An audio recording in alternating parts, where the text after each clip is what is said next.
एक गांव में खंडरों के पास एक कुआं था।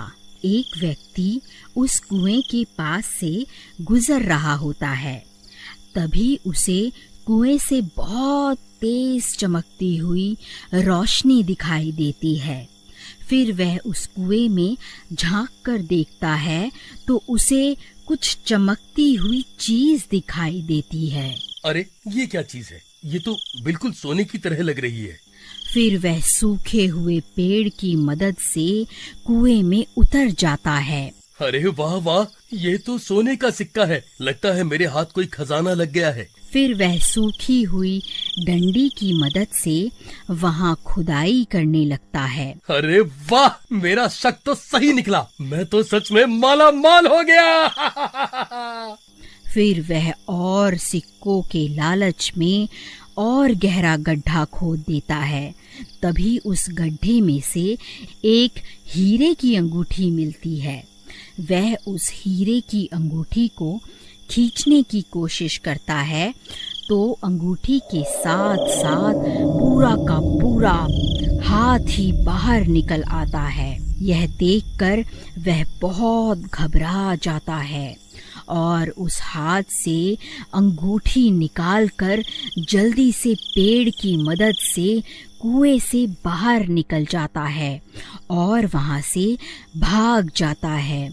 फिर एक दिन उस कुएं के पास से गुजर रहा होता है। इतनी तेज रोशनी देखकर वह चौंक जाता है और कुएं में झांकने लगता है।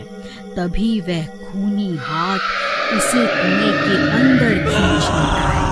अरे कोई मुझे बचाओ! अरे बचाओ बचाओ!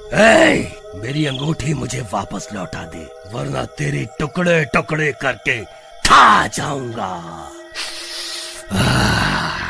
कंकाल भाई, मैं तो सिर्फ इस कुएं में झांक कर देख रहा था। मुझे नहीं पता आप किस अंगूठी की बात कर रहे हो। कंकाल भाई, मुझे जाने दो।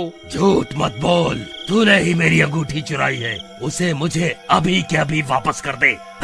हे भगवान, अब मैं इस कंकाल को कैसे यकीन दिलाऊं कि इसकी अंगूठी मैंने नहीं चुराई। अरे कंकाल भाई, मेरा विश्वास करो, मैं सच बोल रहा हूँ। चाहे तो मेरी तलाशी ले लो। अगर तूने मेरी अंगूठी नहीं चुराई तो फिर किसने चुराई है? जल्दी उसका नाम बता। हे कंकाल जी, मुझे नहीं पता कौन कमबख्त आपकी अंगूठी चुरा कर भाग गया है। हे भगवान, आज तो बाल बाल बच गया। लेकिन वह हाथ किसका हो सकता है? अरे यार, कहीं वह हाथ किसी भूत प्रेत का तो नहीं था? हे भगवान, कहीं मुझसे कोई गलती तो नहीं हो गई? अजी, ये आपके हाथ में क्या है? अरे वाह, आप तो बड़े छुपे रुस्तम निकले जी। ये अंगूठी मैं तुम्हारे लिए ही तो लाया हूँ। अरे मर गया रे, ये कंकाल तो मुझे जान से मार डालेगा। अरे कंकाल भाई, मुझे छोड़ दो। मुझे मारने से तुम्हें तुम्हारी अंगूठी वापस थोड़े ना मिल जाएगी। भाई मुझे छोड़ दो, मैं तुम्हारी अंगूठी ढूंढने में तुम्हारी मदद कर सकता हूँ। मुझे एक दिन का वक्त दे दो, मैं तुम्हारी अंगूठी वापस लाकर दे दूंगा। ठीक है, लेकिन अगर तू एक दिन में वापस नहीं आया तो मैं तुझे सूंघता सूंघता तेरे घर पहुंच जाऊंगा। फिर वहीं तेरे टुकड़े टुकड़े करके तुझे खा जाऊंगा। ठीक है कंकाल जी, मैं कुछ भी करके आपको आपकी अंगूठी वापस ला कर दूंगा। फिर राजू कुएं से निकलकर दुम दबाकर वहां से सीधा अपने गांव भाग जाता है। फिर सुबह होने पर सीमा पूरे गांव की औरतों को अपनी अंगूठी दिखा दिखा कर उन्हें जलाने लगती है। अजी, आपको कुछ पता भी है? गोपी ने अपनी पत्नी को इतनी कीमती अंगूठी तोहफे में दी है और एक आप हैं जो आज तक तोहफे में एक फूल भी तोड़कर नहीं दे पाए। अभी के अभी यहाँ से भाग जा। वैसे ही मेरा दिमाग खराब हो रखा है और तुझे तोहफे की पड़ी है। जब देखो चिक चिक चिक चिक करती रहती है। चल भाग यहाँ से।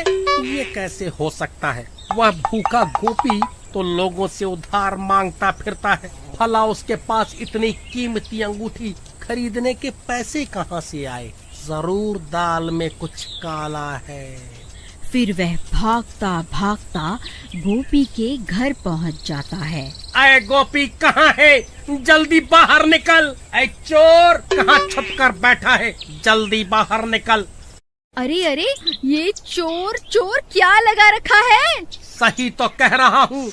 जल्दी उस गोपी चोर को बाहर भेजो। और जो तुम ये अंगूठी पहनकर पूरे गांव में घूम रही हो ना, ये वही अंगूठी है जो तुम्हारे पति ने उस कंकाल के हाथ से चुराई है। अरे भाई, क्या हो गया? ये सुबह सुबह इतना शोर क्यों मचा रहे हो? देखिए ना, ये कमबख्त राजू बोल रहा है आपने ये अंगूठी किसी कंकाल के हाथ से चुराई है। अरे नहीं नहीं, ये तो मैं शहर से खरीद कर लाया हूँ। हे राजू, तेरी इतनी हिम्मत, मुझ पर चोरी का इल्जाम लगाता है? मैं अच्छे से जानता हूँ, जब से मैंने अपनी पत्नी को कीमती तोहफा दिया है तब से तुम सब गाँव वाले जले भुने बैठे हो, इसीलिए अनाप शनाप बातें किए जा रहे हो। ए राजू, चुपचाप यहाँ से जाएगा या धक्के मारकर तुझे यहाँ से निकालूं?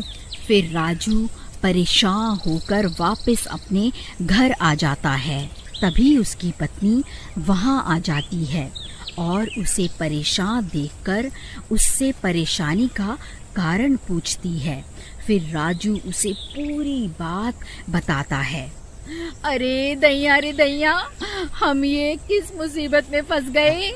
अजी आप अभी के अभी उस सीमा से अंगूठी लेकर उस भूत को वापस कर आओ, नहीं तो रात होते ही वह भूत यहाँ आ जाएगा। अरे भगवान, मैं गोपी के घर गया था लेकिन उन्होंने मुझे धक्के मारकर घर से बाहर निकाल दिया। अजी मुझे लगता है वह इतनी आसानी से अंगूठी नहीं देने वाली। मेरे पास इसकी एक तरकीब है। फिर रात होते ही राजू और अनीता गोपी के घर के बाहर पहुंच जाते हैं। भगवान, वह देखो, ये वही अंगूठी है जिसकी तलाश में हम यहाँ आए हैं। अजी, लेकिन हम इसकी अंगूठी उतारे कैसे?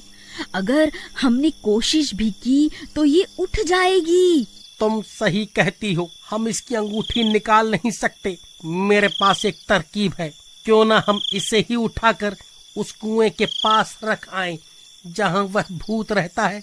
वह अपने आप इससे निपट लेगा।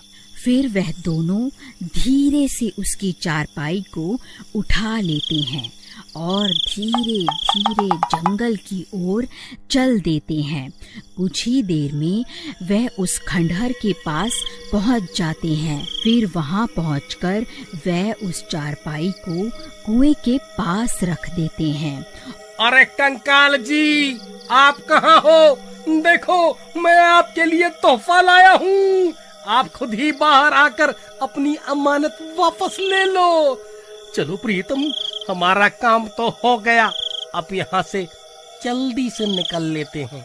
फिर वह दोनों वहाँ से भाग जाते हैं और एक पेड़ के पीछे जाकर छुप जाते हैं।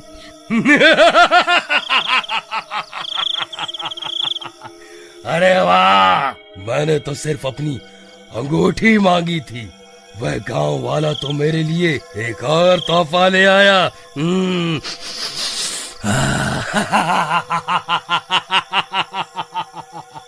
हे भगवान, ये सीमा कहाँ चली गई? उसकी तो चारपाई भी गायब है। कमबख्त मेरी पत्नी को चारपाई के साथ ही उठाकर ले गया। अरे प्रीतम, प्रीतम तुम कहाँ चली गई? तभी गोपी सीमा की तलाश करने लगता है। अरे भाई, तुमने मेरी पत्नी को कहीं देखा है क्या? हाँ भाई, अभी अभी वो राजू और उसकी पत्नी तुम्हारी पत्नी को चारपाई पर लेटा कर कहीं ले जा रहे थे। मुझे लगा शायद तुम्हारी पत्नी की तबीयत खराब होगी। हे भगवान, कहीं वह दोनों उस खंडहर की तरफ तो नहीं गए? फिर वह भी भागता भागता उस कुएं के पास पहुंच जाता है और वहां पहुंचकर हैरान रह जाता है। अरे नास मिटो, मेरी पत्नी को उस भूत के हवाले क्यों कराए? अरे मर गई रे, ये मैं कहाँ आ गई? कहीं ये कोई सपना तो नहीं है? नहीं मेरी रानी, ये कोई सपना नहीं है, मैं ही तुम्हारा राजा हूँ। तभी तो तुमने मेरी दी हुई अंगूठी पहनी है। चलो अब कुएं में चलते हैं, अब से वही तुम्हारा नया घर है। फिर वह कंकाल सीमा को अपने कंधों पर उठा लेता है और उसे कुएं में ले जाता है। अगर आप आगे की कहानी देखना चाहते हैं तो कमेंट करके जरूर बताएं।